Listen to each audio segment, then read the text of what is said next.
Hi guys, it's Mr. Creepy here.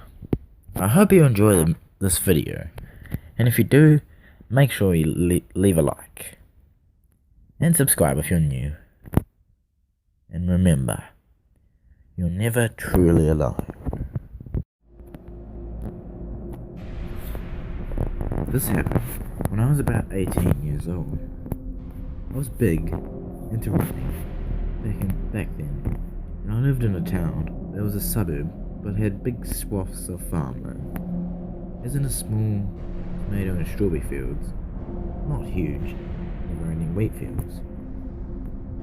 I preferred running on the dirt at the edges of these fields because it was a lot easier on my legs than running long distances on concrete or asphalt. And I was usually training for half marathons. This particular day, I was planning to run an easy 6 miles. I told my mum. She suggested I do a loop and meet them at the dog park, about 3 miles from our house, as my halfway point. This is pre-cell phone era, when all the craziest shit went down. But being careful, I took a walkie-talkie my dad always used, and my mum took the other one. Now, walkie-talkie had a range longer than the ones my brothers and I played around with when we were younger, but it definitely did not work for 3 miles away, and I honestly had no idea what its exact range was. So I take off on my run. I'm planning to go on the sidewalk for a little bit until I get to the fields. I think it was just lettuce or something then, but short, small plants. I'm running in the dirt, with the road a few yards to my left. I have to run south and then turn right onto a slightly smaller, less travelled road to get to the dog park. As I'm running on the first dirt part, my parents drive by. Being dorks, they honk and wave and yell at me. I wave, and then soon after make my turn into the smaller road. This one road is flat. It has small drainage ditches. It is forever ending off lettuce fields. Then a wall that is the backyard of some houses. I start noticing how quiet the street is and how few cars are passing me. Then I randomly started thinking to myself, if someone tried to do something, I could run into those houses. No, they're so far away, I'd never make it. Then I hear a car, but this one doesn't pass me like all the others. I hear it slow down, so that it is behind me, just out of my peripheral vision. My senses go super alert, and I immediately realize what a dumbass I was to pick this route, because I'm stuck out here with no one to help me and nowhere to hide.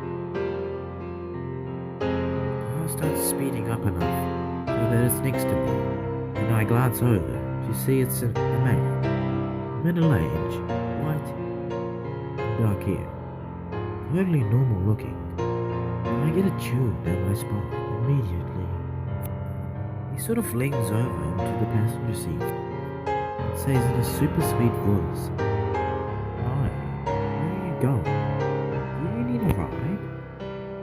I am scared and I realize this is not good. Admittedly, nothing has happened yet, and he could be totally innocent, just wanting to chat, but my intuition is an overdrive telling me I'm not safe. So I hop over the ditch, thinking at least this will make it harder for his car to follow me if I need to take off across the field to try and make those houses in the distance. And this pisses him off. He guns it and gets closer to the ditch and in front of where I am, and then he says, in a voice that only describes his bone-chilling evil, "No, you shouldn't be out here all alone. Something horrible could happen to you. No one would be here to find you." He has put his car in the park off his seatbelt when I remember the walkie-talkie. The piece of crap is all static because I'm too far away, so I immediately turn down the volume and say louder, "Hey Dad." Yeah, I see your car. I'm over here by this red Buick. Do you see me?" And I fake wave to no one. There was no car coming from the direction my parents were, and when I started talking, there was no one behind us. But by the God of grace, at that exact moment, a car turned onto the road.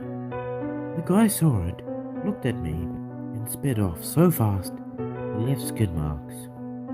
I have never run faster in my life, and I was looking behind me every few seconds and thought he'd be waiting for me at every intersection I had to cross.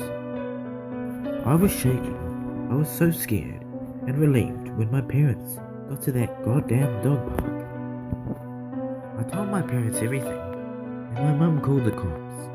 They took a statement, but said it would just help if something actually happened to someone else. The weird part was, I was having trouble getting my story out as I was so upset. Before I gave a description of the car, the cop asked, "Was it a red Buick?" He wouldn't tell us why, but that just added to my feeling, and I had narrowly escaped something awful. So, middle-aged man in a red Buick, let's not meet again. So this story happened about 10 years ago, when I was around 10 years old. I'm not sure exactly how old I was, but I was young and in elementary school, so let's go with around 10. I lived 3 houses down from my cousin and best friend at the time, Anna, who was just 1 year younger than me. It happened during summer break from school.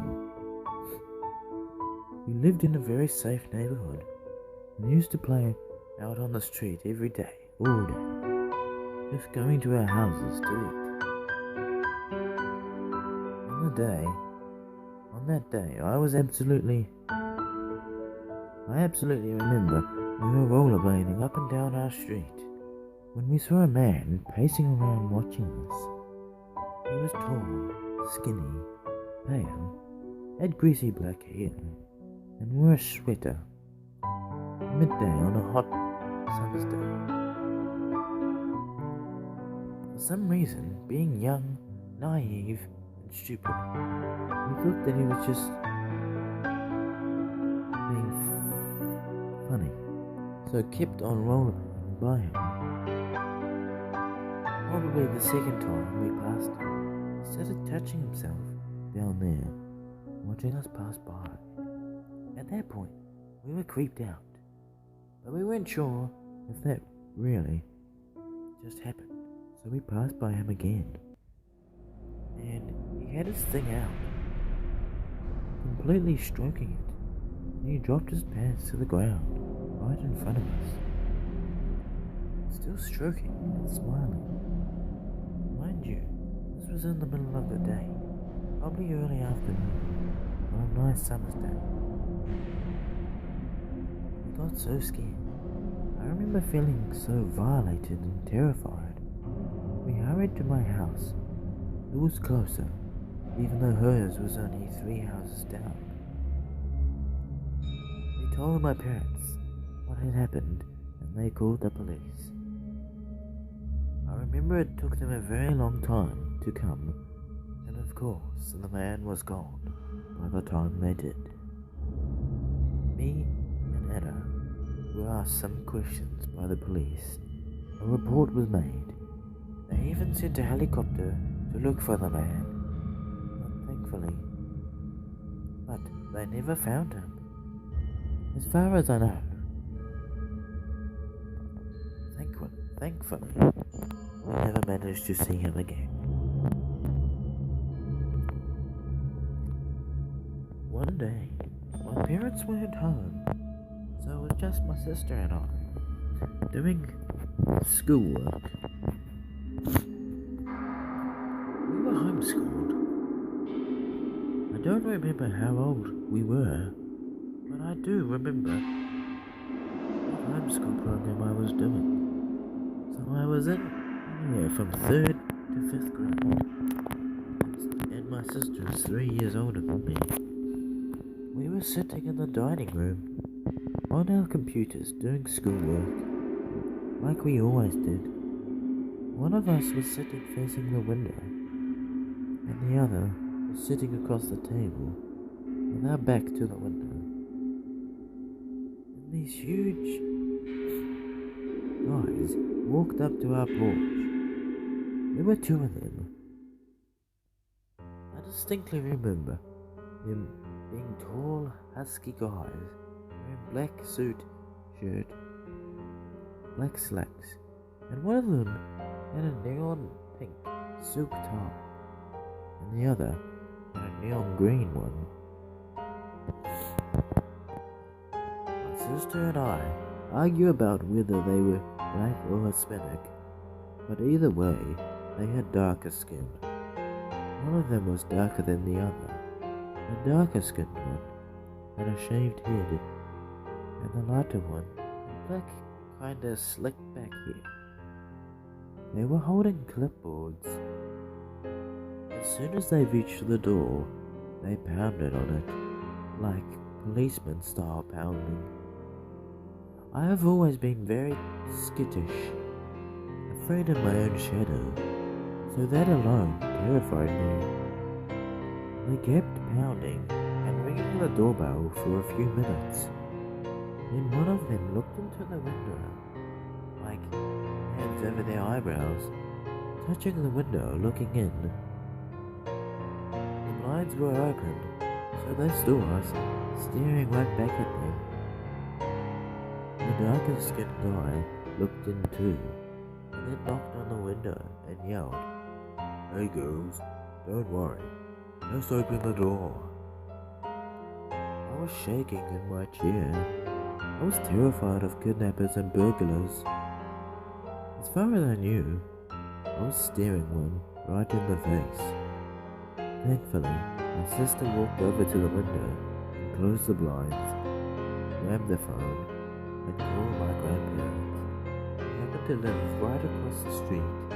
We left after that. I have no idea what they wanted, or if their intentions were innocent or not. But that is not how you approach 2 young girls. For years after that, I was petrified of someone knocking at the door, or just strangers in general. Whoever they were, I'd rather not meet them again.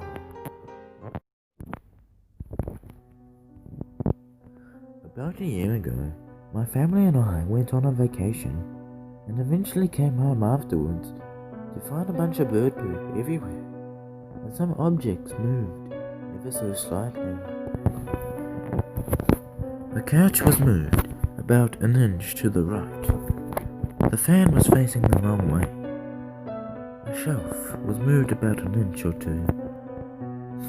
Nothing was stolen, and the police didn't find any home intruders when they conducted a sweep of the home. A few months prior to that, I saw a strange man with a beard outside on my driveway, taking pictures of my house with a camera. Pissed off, I confronted him. When I asked him why he was taking pictures of my house, he claimed he was a previous tenant of the home and he left it soon after. I never saw him again. Jumping to today, I went downstairs only to find that my back door had obviously been picked open. Lockpicking happens to be a hobby of mine, and I found that the cylinder to the lock was turned in the open position, a position that generally cannot happen without the lock being picked. I immediately checked the house for intruders. I found nothing, however. and nothing was stolen. I don't know if this is sufficiently creepy enough for Let's Not Meet. If it isn't, I will repost to Creepy Encounters subreddit. So far, nothing has been stolen at all. And now, there is evidence that there is someone inside. I'm quite confused by this, and what should I do? Edit.